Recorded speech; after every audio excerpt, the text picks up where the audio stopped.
So I did a Kickstarter campaign. I started it at the end of August, and it was open for 14 days. It's for my Demons of Port Black duet. It's a special edition, hardcover, both books in one hardback. And I haven't even written the second book yet.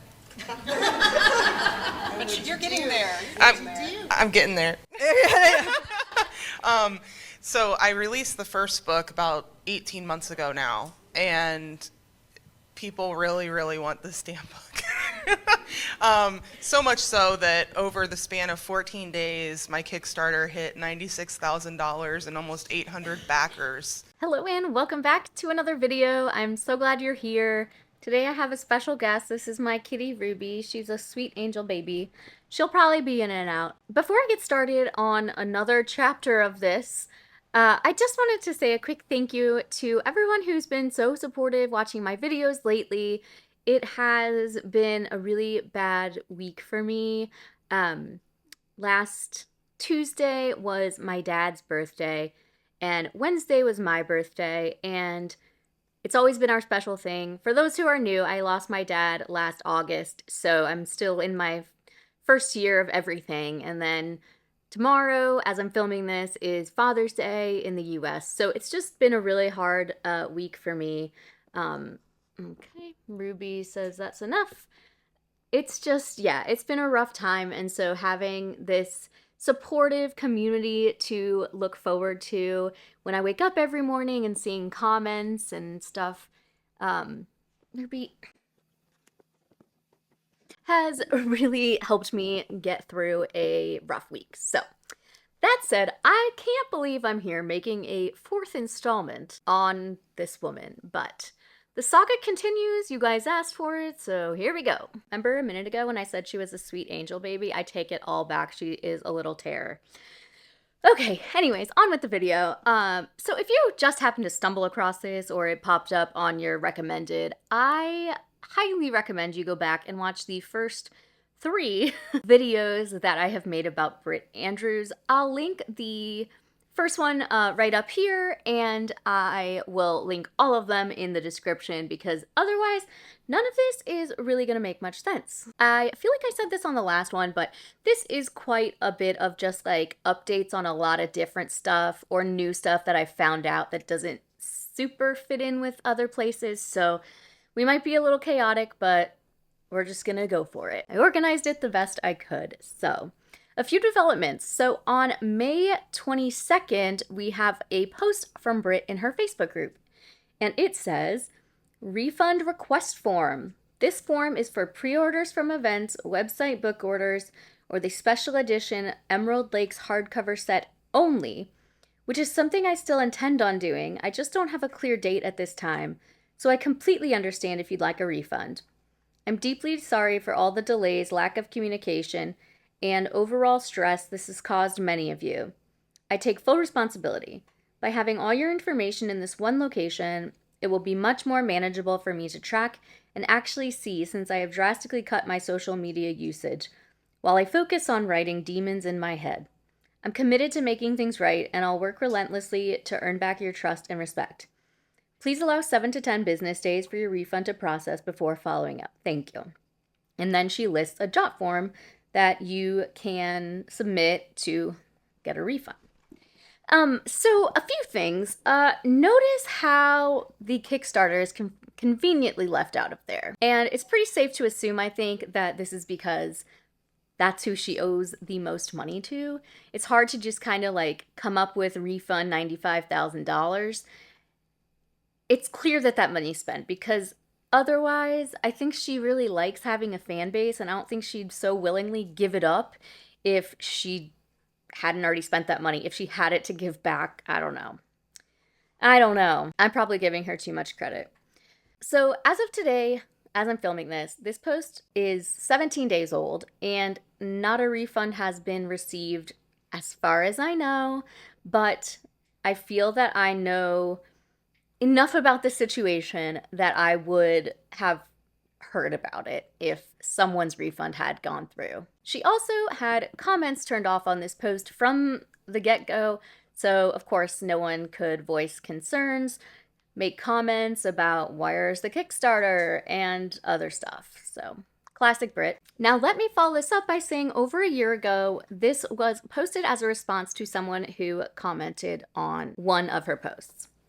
Britt, you told me a few months ago you would refund me for the hardcovers as it has been such a long time past the anticipated ship date, and I'm not sure if the books have been made yet. You have not responded to my emails, will not approve any pending posts, turned off commenting on the post I asked for a refund under, and didn't ask for any of my information to give me a refund. Please let me know what information you need for this to process. Thank you. That's a perfectly reasonable and, respectful adult conversation. Britt says, I'm working on a form for those waiting for refunds for stuff to fill out, so I have everything in one spot and then I can easily crank them out. I have been quiet and I'm so sorry for that. I'm working on things like this form, writing the next Demons book, and getting everything organized. And I agree with Melanie, whoever that is, you do have every right to post and ask questions. Now, this was January 13th, 2024, and I don't feel like she's done any of that. And yeah, she just posted this refund form in the very end of May 2025. So how long does it take to make a jot form? I can't imagine it takes a year and 4 months. I mean, I've never made one, but it just does not seem that complicated, especially since we know it's not the first jot form she's ever made. Remember when she posted a jot form earlier offering the exclusive Kickstarter to anyone that wanted to fork over some money? Well, one of the many amazing people who has been helping me out with these videos and making sure Britt gets held accountable has reported her to Jotform, and it has been taken down. Here is the email they replied. I don't have the entire thing, but this is the gist. We want to assure you that Jotform is not participating in this conduct. We supply a form builder, and unfortunately, some parties may use the forms for wrongful purposes. After looking into this, we determined that they have violated our terms of use, so we immediately suspended the account owner, as well as any forms and apps connected to it. But keep in mind that although the form owner has no access to the form or data at Jotform now, they might have received your submission information if they enabled the notification email feature.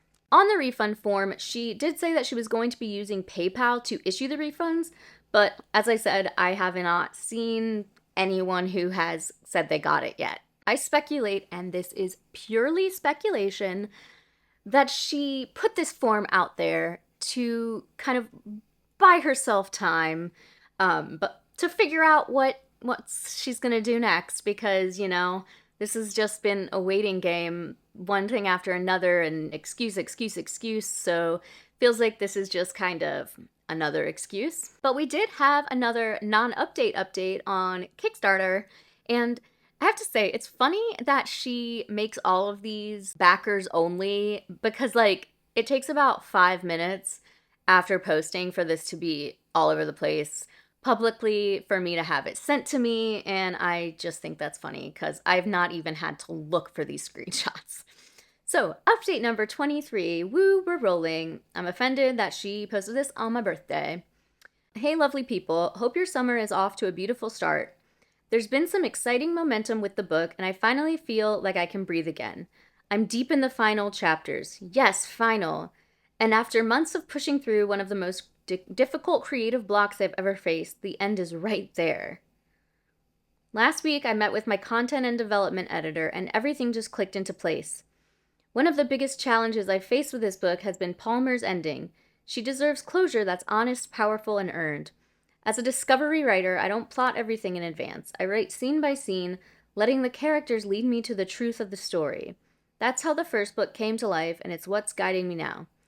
Then, mid-sentence, no joke, a twist hit me so hard that I slammed my laptop shut, shouted, "That's it!" and started scribbling my notebook like a madwoman. I see the ending now, and it's everything I wanted it to be, and more. It's a kind of twist that honors Palmer, surprises readers in the best way, and wraps this journey with fire and grace. That's enough of that. When I laid everything out for my editor, her reaction was electric. The energy in the room was contagious. It reminded me why I do this. That moment sparked something in me, and ever since, the words have been flying. That fire is back, and I'm chasing it all the way to the final page. This has been a journey longer than any of us anticipated. Yeah, damn right, no one anticipated this would take 2 years. And I don't take your patience, support, or belief in me lightly. I've got so much love and gratitude for this community, and I truly cannot wait to get this book in your hands. Back to the writing cave I go, and it's buzzing with magic. With love and hustle, Britt. It's 100% not the first time we've heard that she's going back into her writing cave and hibernating or whatever. So yeah, forgive me for not believing you. Additionally, this update tells us nothing. We still have no idea what's actually been written. We know she apparently has some sort of brilliant ending in the works, which caused her to go from typing to writing? But we've got no word count, no ballpark of a release date, nothing that inspires any confidence that this book will ever be finished. We are solely taking her word for it, which she's proven to be unreliable. So let's take a look at some of the comments. So Eloise says, "Where I'm from down under, my people have a name for you. I bet you haven't been called it yet. Sometimes it's a term of endearment. Most times it's the biggest, most despising comment to make about someone." I'm not going to say it out loud because I don't want to get demonetized, but it says, see you next Tuesday. Anyone ready to defend this see you next Tuesday should get educated about the consistent scams she runs. Opening Baventi forms for book pre-orders, pretend to go to events, or cancel but still receives money, result banned from Baventi. 2. Construction workers do $46,000, essentially half of this Kickstarter value of unpaid labor, and are forced to sue Britt Andrews / Brittany Anderson, a current legal battle which will take place September 2025. As per number 2, Britt had lawyers, but they dropped her as a client for being both difficult and unpaid for their services. It's currently coming to light in Britt Anderson's Facebook post that she has an upside vendor for her restaurant. There have been several court cases currently resolved, but not hard to find in the American legal system of rinse and repeat, same story. Jotform, where she took more money as a false extension of the Kickstarter, also been banned for abusing their services. She released a Jotform requesting people to request their refunds if they met certain criteria. It's been more than 10 days. Has anyone heard or received a refund from this? Given that she blocks people from the only link accessible, the very few who requested haven't come forward about being refunded or otherwise. Saving the best for last, $95K for this Kickstarter. Congratulations, you've been scammed. Love, Britt Andrews Anderson's the See You Next Tuesday of all See You Next Tuesdays. Peace and love to my favorite scammers. Britt, may you continue to thrive from all the communities you steal from. I love that. That's just so funny. Bree Barnes says, "Please just give me my money. I'm tired of you in this mess. You can't pay anyone, which is why you continue to steal from people. You're living above your means, obviously, and you're taking it out on us. You need to be in jail." That's it exactly. I'm sorry, if you can't afford the $100,000 renovations on your house, then you don't get to have them. You can't just do it and then be like, oopsies, I don't have money to pay for this. Like, that's not how the world works, my friend. Adrian Miller says, "Do not let the negative Nancys bring you down. Getting into the groove of things when going through the things you've gone through," that is a sentence, "I'm sure has been tough." Yeah, okay. "And then dealing with the hate that's spewed from all the angry people who do not know patience doesn't help either.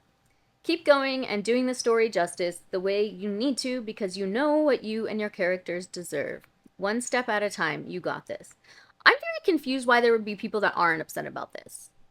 Because they all put forward a solid amount of money. Why are there people that are, like, not concerned that their money's been stolen? I almost pity the people who still believe in her for being so deliberately obtuse. I am all about giving people the benefit of the doubt, but that has absolutely expired for Britt long ago. Some more comments. Renee says, "That's wonderful news. I'm so glad that things are flowing well. I'm looking forward to reading a book you're excited about." God, the level of ignorance. It's mind-blowing, isn't it, Amanda? Eloise. Renee, oh my god, did you hear about the unpaid construction workers suing Britt? And no, this isn't fake news. It's all in the documents. So good. If I ever receive this, I'll be having a fire, and I will be sending you the view of me dancing around it like a maniacal witch cursing evil unto thee. Jennifer P. says, Britt, how are you planning to produce these special editions with the funds raised when prices have gone up and tariffs have been imposed? Which features will be taken out? Will your printer be abroad? Since the funds raised no longer can cover what you promised, why are you not considering refunds, since we won't be able to get what was promised to us unless you take a huge financial hit? See tariffs again. Thank you for the update. Yes, thank you, Britt, for scamming us. You're the absolute best, queen. I hope her court case goes well in September without her lawyers that she didn't pay. With the construction company, she didn't pay $46,000 that's suing her for not paying for their services. I'm sure they're super thankful to Britt, too. Bless her, what an awesome person she is. You delusional ass people kill me. This woman is broke. We aren't getting a shit but an AI book. And if this book ever does get written, and I have a strong inkling it may be helped out there by AI if it ever does, I will be doing a dramatic reading for you all. Selections from Demons in My Bed. And it should be pretty easy to find a copy since, it's not actually a Kickstarter exclusive. And one more thing, we know she's not opposed to AI because she ran these Facebook ads. Forget the knight in shining armor. This curvy witch craves something more. Desire battles duty and love breaks boundaries in this paranormal romance. This does not look very much like a curvy witch, but okay. I suppose there's a very small chance that this could not be AI, but I find it hard to believe with how cheap she is that she would pay a graphic artist to make something this, intricate, Embark on a journey through a dark fantasy romance, where a reverse harem forms the backdrop for a spicy and mesmerizing tale, evolving to enchant you from the start. And these men that look like Randall Flagg from The Stand, if you know, you know. So I had asked on Threads if anyone had these screenshots, because I knew I had seen them, but I guess I didn't save them. I'm terrible. I save screenshots all the time, and then I'm like, where did I save that to? So anyways, this comment cracked me up. This user said, oh my gosh, that series doesn't even take place in a setting like that. And this other user said, the fans aren't losing sleep because of the story. They're losing sleep because Britt Andrews stole their money. Now, we already know that Britt had a failed Kickstarter before she made this one. And it seems like after she had the successful one, she found that this is a really great way to take people's money without actually being held accountable due to Kickstarter's policy of not guaranteeing that the project will actually be completed. April 22nd, 2024, question time. I have an open Kickstarter that won't be fulfilled until late summer. Am I able to run another one? I've kicked around the idea of just running the hardback set on my website, but I think I'll reach a broader audience on Kickstarter. So you should probably finish the one you have first. Mind you, this was 3 months after the original date that the book was promised, and 2 months before the date it was pushed back until, yet she says it still won't be done until late summer.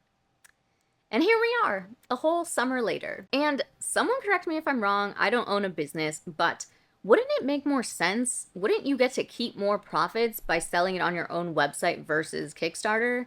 Because sure, you have to, I guess, factor in website hosting and whatever service you use to charge people, but I feel like that's probably still not as expensive as whatever Kickstarter's cut is. I could be wrong. But it still just seems like it would be better to just do it that way, although you probably can't, have the benefits, like not having guarantees, on your own website. So, unfortunately, I don't have any comments on that post. I wish I did. On August 22nd, 2024, she wrote, are refunds a thing with Kickstarter? Now, I have no context for this post, but either we can guess that there was a time when she actually considered giving refunds, or more likely, she wanted to make sure that Kickstarter couldn't force her to give refunds. Let me just add, that's totally my prediction, my speculation, that is not facts. So, no one can say I said it was facts. So the next thing I want to talk about is more of the legal stuff and things related to her restaurant. I talked about the construction company that she is being sued by for unpaid invoices that was all on work on her home, and these are her business stuff, but there are at least 2 related to that. So this first one was filed in October 2024 by a restaurant supply company called Skelton's. And here we can see that they took her to small claims court, and she is being sued for $1,818.49. She is given a court date of Wednesday, the 20th of November. And on our next form, we see that this vendor has said they have reached out to bishops, to Ori Flickinger and Brittany Anderson, which Ori is her business partner, and obviously Brittany is Britt, and that the balance has not been paid. And this was from March. Here we have an invoice for exactly what was ordered and then how much is still due on the balance. So, take a wild guess what didn't happen on November 20th. That's right, she did not show up to court. On Wednesday, November 20th, 2024, this case was called to be heard. The court finds that the defendant has been properly served and that upon consideration of the evidence presented, the court rules in favor of the plaintiff. The defendant failed to appear and defend this action. A default judgment is hereby entered. It is therefore ordered that the defendant pay the plaintiff $1,818.49 plus court costs, an interest rate of 0, whatever. This case was requested for online mediation. However, the defendants did not register for the online mediation within 24 hours prior to the case being heard in person. The online mediation is denied. Due to the fact that no one representing Bishop's Restaurant LLC appeared in court, judgment has been granted in favor of the plaintiff. I just can't understand this woman at all. It is absolutely beyond me how someone can be so careless and just blasé about their finances, the legality of it all, especially when it's like not just like her personal finances. And listen, I am certainly not someone who should be preaching about like strict like financial intelligence, but I also haven't taken nearly $100,000 from people and opened a business where people are relying on me to help them like feed their families, pay their bills. So, I have a little more freedom with my finances. So here is a bombshell that will actually surprise no one. Bishop's is closing. Even with the help from the community and like where has that money gone, she could not make this business sustainable. So here is the post that she made on the Bishop's account. Hey friends, it's hard to believe it's been 3 months since our initial call to the community in our time of need. You guys showed up, you believed, you showed everyone why Wayne County is a powerhouse of support and love. We are and will be eternally grateful and moved by your dedication and support. It's with a heavy heart that we have to announce that Bishop's will be closing after this Saturday, June 14th. I came into this with a dream and a vision, one that my staff carried and executed perfectly. From sweating to death working the line in the kitchen, to hustling through a packed dining room on a Friday night. Obviously, it's not that packed if you're closing. Each and every member of this team has bled Bishop's for the last 18 months. From the slow days, the questionable days where the future was uncertain, and the days where we were so busy we couldn't even see over the weeds. We loved every single second. I've said from the start that Bishop's was more than a burger and onion rings. It's a feeling. It's how you feel when you walk through the door and feel like you're catching up with friends, not simply being served food. I'm going to miss it. We all are. We've laughed, we've cried, we've danced, and now we have to grow to the next chapter of our lives. There's been so many emotions since the start of it. Excitement, anxiousness, happiness, sadness. But I think what we're feeling now is blessed. Even though we're closing, even though this isn't working out the way we'd hoped, we are blessed. We built a little family of amazing people. We met new friends, our regulars, who became part of our everyday life. We got to grow as individuals, both professionally and emotionally. What more can we ask for? I have cooks, dishwashers, servers, and hosts who are looking for jobs. These are all people I'd walk into a battlefield with when the screens are 3 pages deep and the wait time for a table is an hour. These are people I can honestly say any establishment would be lucky to have, and you want them on your team. We will have a limited menu the last 3 days. Everything is while supplies last. Get your rings and nutties while you can. Think we can go out on top? I bet we can, and it'll be because of you. We're open from 11 a.m. to 8 p.m. today, tomorrow, and Saturday. Thank you so very much for the amazing adventure. Peace, love, and onion rings. So, from my understanding, based on the information that is available to me, it does not seem that she is selling the restaurant. It seems as though it is going into foreclosure. Again, this is based on the information that I had available, so please don't be upset with me if that turns out to be false, but I feel confident in saying that. And I do want to note, while Britt absolutely deserves to have her business fail, I have the utmost of empathy for her employees and her customers, because it seems like this place was truly like a landmark in the community. A lot of people had really great memories associated with it, and, you know, I feel sad for them. Still, I can't say that karma doesn't make me feel just a little smug, so I can imagine how the people who've been stolen from feel if I feel this way. So we have another vendor that has spoken out against Britt. This was in, I'm not 100% sure, I think this was just on her personal Facebook page.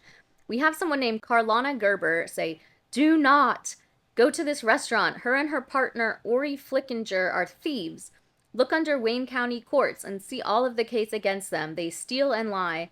This is one time I'm glad I have connections with NBC, and we'll be calling them to throw every spotlight on these two pieces of garbage to shut them down." And the lovely and amazing Gemma says, "Oh dear, Brittany Anderson, look who we have teamed up with. Should have refunded us, lovely." I love her. So then she messaged her. The first thing was just like, "Hey, like, I'm interested in hearing your story. Got it. Hey, so sorry to random message you. It's been a tough few months and years with Britt. Trust me too. I spent over a year trying to collect from her and her loser partner, Ori." I get in over a year. "Wow, I'm so sorry. Do you know she is being taken to court?" "Not sure. Was going to do deep dive after work. I'm working now. I'm digging into every part of her life." We are too. We actually have a support group with all her bullshit and also a YouTuber reporting for us. Here I am. "I have found so much. I'm in touch with the lawyers, and I think I missed something here, but anyways, found them. Name is Aura on there and Ori. There's an alias. They are the same person. Yes, the plot thickens. What a rabbit hole this is. Yes, my company is one of the vendors. I'm actually going to drive there this weekend, peak time, and make a scene in front of customers. What they did is unacceptable. I'm sorry we have to meet like this. There are so many victims of her, it's unbelievable. But it's good we met and hopefully stop both of them." It's really good to see, you know, people fighting back. This situation is absolutely out of hand, and there is no way she should be walking out scot-free. But to end this on a lighter note, there has been progress made.